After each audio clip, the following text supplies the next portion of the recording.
Most people don't set out to destroy their own lives, but the road to ruin is paved with tiny, almost imperceptible steps. Anonymous, there's a brutal, unspoken truth about married women that most men don't see. It's the truth that makes them the easiest prey, not because they're weak, not because they lack morals, but because human nature is wired for temptation. No one wakes up one day and says, "I think I'll betray everything I've built." It happens in the smallest moments, the innocent conversations, the lingering glances, the way her heart beats just a little faster when she gets a text from someone who isn't her husband. Psychologists have studied this for decades. They call it the slow erosion of boundaries, one step at a time, one thought at a time, until one day she looks in the mirror and doesn't recognize the person staring back at her. So why are some married women so easy to lure in? And more importantly, how do they justify it to themselves? That's exactly what we're about to expose. Let's begin. The unspoken void. Why some married women seek external attention. The great marriages are partnerships. It can't be a great marriage without being a partnership. Helen Mirren marriage at its best is a bond that withstands time, trials, and temptations. But not all marriages remain as strong as they once were. Some women, despite having taken vows, find themselves drawn to attention outside their marriage, and most of the time it's not about physical attraction alone. It's psychological. The biggest mistake people make is assuming that these women are looking for an escape. In reality, many of them are simply searching for something they lost along the way. Human beings are wired for connection. Women, in particular, have a deep-rooted need for emotional intimacy, not just physical presence. In the beginning stages of marriage, this intimacy is strong. The late-night conversations, the stolen glances, the feeling of being seen. It's intoxicating, but over time, routine takes over. Suddenly life becomes predictable. The deep conversations turn into logistical discussions about grocery lists and household chores. Passion gives way to duty, and worst of all, she starts to feel invisible. This is where the danger begins. Dr. John Gottman, a renowned relationship psychologist, explains that the silent killer of relationships isn't conflict, it's indifference. When a woman no longer feels noticed by her husband, her subconscious mind starts seeking validation elsewhere, sometimes without her even realizing it. People will do anything to avoid being lonely, even if it means losing themselves in the process. Mitch, I'll bomb a simple compliment from a stranger, a conversation with a man who actually listens, a moment where she feels interesting again, and suddenly that tiny interaction feels like oxygen after years of suffocation. Marriage comes with responsibilities, predictability, and stability. But the downside of stability is that it often kills excitement. In psychology, this is called the Coolidge effect, the idea that novelty is what triggers desire. People, both men and women, are drawn to the excitement of the unknown. And if a woman has been married for years, if every day looks the same, if every interaction feels rehearsed, then the slightest spark of something new can feel electrifying. Not because she doesn't love her husband, not because she's a bad person, but because she misses the thrill of feeling wanted. We are most alive when we are in love, but love is not just about being together. It's about being chosen again and again.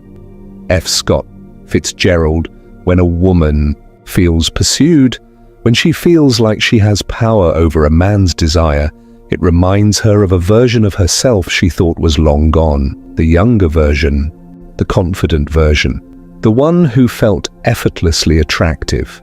And so, even if she never intends to cross any lines, she might start walking closer to them, because in those fleeting moments, she feels alive again. Another overlooked reason why some married women become susceptible to external validation is social identity loss. Many women after marriage start to feel like they are no longer an individual.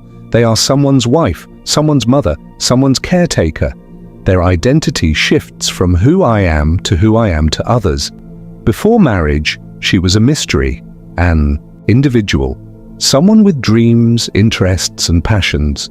After marriage, she becomes defined by her roles: wife, mum, supporter, the one who keeps things together. While these roles are beautiful, they can also become restrictive. If a woman no longer feels like her own person, she might start seeking out interactions that make her feel separate from her role. And sometimes that interaction comes in the form of another man, the justification game. The mind will always find a way to justify what the heart has already decided. Anonymous, no one wakes up one day and says, "I think I'll betray my marriage today." That's not how it works. When a married woman begins engaging in emotionally or physically risky behavior, it doesn't happen all at once. It's a slow, slippery process, one that is often justified in the deepest corners of her mind long before it manifests in real life. Because the truth is, guilt is an unbearable weight. And if someone can convince themselves that what they're doing isn't really wrong, they no longer have to carry that weight. So how does this happen? How do married women rationalize crossing the line? At first, everything feels innocent. It's just a little attention. What's the harm? I'm just talking to him. There's nothing wrong with that. It's not like I'm cheating. I'm just enjoying the moment. The human brain is a master of self-deception. If something feels good but goes against one's moral values, the brain creates excuses to bridge the gap. Psychologists call this cognitive dissonance, the tension that arises when our actions contradict our beliefs. And when that tension becomes too much to bear, the mind bends reality to protect itself. The easiest person to fool is yourself. Richard Feynman, so a woman who was once completely loyal starts playing mental games. She downplays her actions. It's just flirting. It's not like I'd actually do anything. She shifts the blame. If my husband paid more attention to me, I wouldn't need this. She compartmentalizes. This has nothing to do with my marriage. This is just something separate for me. But here's the kicker. The more she justifies, the further she'll go. For many married women, the first betrayal isn't physical. It's emotional, and this is what makes it so dangerous. With physical cheating, the lines are clear. There's no gray area in kissing, sleeping with, or intimately touching another man. But an emotional affair, that's where things get blurry. Late night, texts, conversations that go deeper than they should, sharing personal struggles with another man instead of her husband. At first, she tells herself it's just emotional, there's no harm in talking, but emotional intimacy is powerful. When a woman shares her mind, her thoughts, and her emotions with another man, she's already started detaching from her husband. Cheating isn't always a physical act. The moment you start keeping secrets from your partner, you've already crossed the line. Unknown, and this is where the real danger lies, because when emotions are deeply involved, physical boundaries start to break down. The "I deserve this" justification. The last and most dangerous rationalization is the "I deserve this" mindset. At this stage, a woman no longer sees her actions as questionable. In her mind, they are justified. I've sacrificed so much for this marriage. I deserve to feel good again. He's ignored me for years. If he doesn't care, why should I? I've been faithful for so long, and it's gotten me nowhere. What's the point? This is the point of no return. At this stage, the emotional connection she's formed with another man feels more real than the marriage itself. Her mind has fully convinced her that stepping over the line isn't betrayal, it's justice. And once a person believes something is justified, nothing can stop them. The reason married women sometimes become the easiest prey isn't because they are weak-willed or immoral.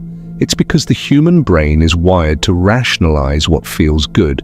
It starts with small excuses, tiny justifications, but if left unchecked, those justifications turn into actions. And once the line is crossed, there's no going back. The breaking point, the chains of habit, are too weak to be felt until they are too strong to be broken.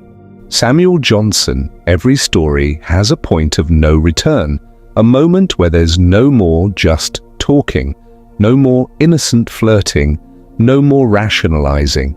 The game is no longer a game, it becomes real. And the scary part, most women don't even realize when it happens until it's too late. In psychology, there's a concept called threshold theory. It explains why people who swore they'd never do something eventually end up doing it. Because the hardest part isn't doing it, it's doing it the first time. The first time she sends a message she knows she shouldn't send. The first time she meets up with him just as friends. The first time she feels his hand linger a little too long and she doesn't pull away. That's the moment where everything shifts. Because after that first time, the second time is easier. What we do repeatedly, we become. Aristotle. And before she knows it, what once felt forbidden starts to feel normal. The addiction to the feeling. Here's the biggest lie people tell themselves when they're on a dangerous path. I can stop whenever I want. But can they? Not really. Because once something triggers an emotional response, it becomes addictive. Neuroscientists have found that romantic and sexual attraction activate the same brain pathways as drug addiction. The dopamine rush of a new connection feels intoxicating, like a hit of something she didn't even realize she was craving. So even if she tells herself this is the last time, she'll find a reason to go back. Because at this point, it's no longer about the other man, it's about the feeling she gets when she's with him. The lies become a lifestyle. At first, lying feels unnatural. The first time she hides a message. The first time she makes an excuse. The first time she feels her heart race when her husband asks, "Who are you texting?" It feels wrong, but the human mind is terrifyingly adaptable, and after a while, the guilt turns into strategy. She gets better at covering her tracks. She compartmentalizes so well that she doesn't even feel guilty anymore. She starts believing her own lies, and this is where things spiral. Because the longer the secret exists, the harder it is to escape. She might tell herself, I'll end it next week, next month, soon. But weeks turn into months. And by the time she realizes she's trapped in her own web, it's too late. The final shift, when the marriage becomes secondary. Here's the final shift that happens in a woman's mind when she's gone too far. She stops seeing her marriage as her primary relationship. Her husband becomes the other man. The real connection, the real passion, the real intimacy, it's happening elsewhere.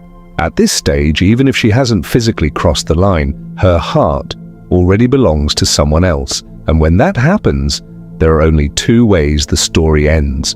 She gets caught. She eventually walks away from her marriage, unable to live a double life anymore. So why are some married women the easiest prey?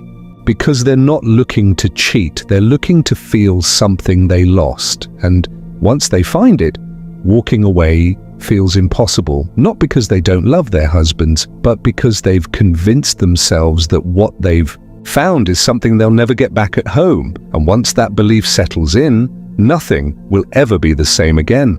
The power of awareness. If you understand this truth, you hold power. The power to see what others miss. The power to read between the lines. The power to recognize the silent signals before they turn into something irreversible. And with that knowledge, you'll never be blind to the game again. This is Stoic Guide. Until next time, take care and see you in the next video.